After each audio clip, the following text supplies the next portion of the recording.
Welcome everyone. In today's video, I'm going to be going over what an escalation clause is in relationship to a real estate transaction. I will be providing some scenarios on when best to apply an escalation clause, and we'll be discussing some pros and cons. So let's go ahead and get into it. Thank you for tuning in. If this is your first time, my name is Mike. I'm a realtor in the Boise area with Homes of Idaho. On this channel, I try to help educate people on the buying and selling processes so that when they go out on the market, that they are confident in their decisions. But without further ado, let's go ahead and get into today's discussion. What an escalation clause is.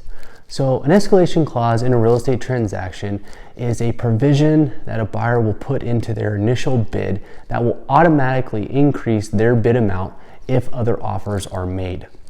This can be a very valuable tool if used correctly and in the right market. So you might be asking yourself, well, how do you use an escalation clause? And it's actually pretty simple. So when you go to submit your offer, you include this clause specifying the initial bid amount. It also details how much you are willing to increase your bid by and what your total purchase amount is. So for example, let's say you're making a bid on a house listed at $300,000, and that's going to be your initial bid amount. And then you're going to determine how much you want to go up by if there is competing offers. So let's just say $200,000. And your max bid is going to be $315,000. So how does this work? Well, let's say another offer comes in and that second offer is at $310,000. Well, then what would automatically happen is your offer of $300,000 would then automatically jump to $312,000 because it's a $2,000 difference increment between the $310,000 and $312,000, where your offer would then be accepted by the seller. So that's how an escalation clause works. But let's go ahead and talk about some of the pros and cons of an escalation clause. Some of the pros: it demonstrates that you have strong interest in the property. It can deter other buyers from submitting an offer on that home. It can save time with counter offers because your offer automatically adjusts. And it also guarantees that you're only going to pay slightly above another offer, so you're not going to be overpaying for the property. Now let's go ahead and talk about the cons, because there are some drawbacks to an escalation clause. An escalation clause does reveal how much you are willing to pay, which could lead to less negotiation power down the road in the process. You may also end up paying more than you initially thought for the home. And some buyers have a concern that the other offer is not legitimate.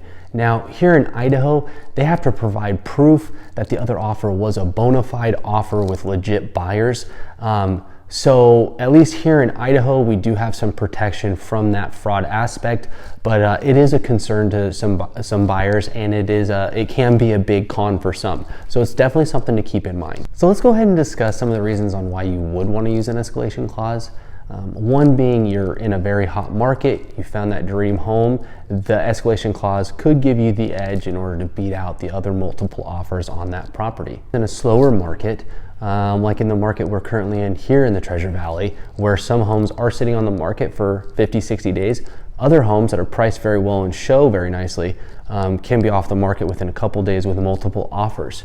In that scenario, if you have found the home that you want to make the offer on, and there are no other offers, but there's a potential for more, you can give yourself a little bit of peace of mind with the escalation clause and submit that, knowing that even if another offer does come in, there is some wiggle room with that escalation clause to hopefully beat out the other offers. But in conclusion, guys, an escalation clause, like I said, it is a tool in the real estate market. And like with every tool, it has a design purpose. And if it's used for that design purpose, it can be very beneficial, but there are pros and cons. And so those are things that you need to take into consideration. Definitely talk with your realtor. It can be a very beneficial tool, but it shouldn't get pushed to the side just because of the cons. It's something that you need to look at and evaluate and determine whether or not it's going to provide value for you and your offer on that particular property. All right, guys, well, I hope you enjoyed the video. I hope you took some value away from it. If you do have some questions, or if I didn't touch on something, definitely leave the comments down below. Be happy to reach out to you. I'll also leave my contact information below if you want to reach out to me directly. Send me an email, shoot me a text, give me a call. I will also be putting in the comments below my relocation guide. We have a ton of people moving from out of state to the Valley, and it's a great resource to have. There's some solid information in there, and it gives you a little bit of detail about what you can expect while living here in Idaho. Before I wrap up here, I just want to say thank you for all who are watching. It really means a lot to me, and I hope you're getting value out of these videos. I'm going to keep them coming. If you wouldn't mind, please hit the like button and subscribe and share the videos to your friends and family. Other than that, definitely stay tuned till the next one.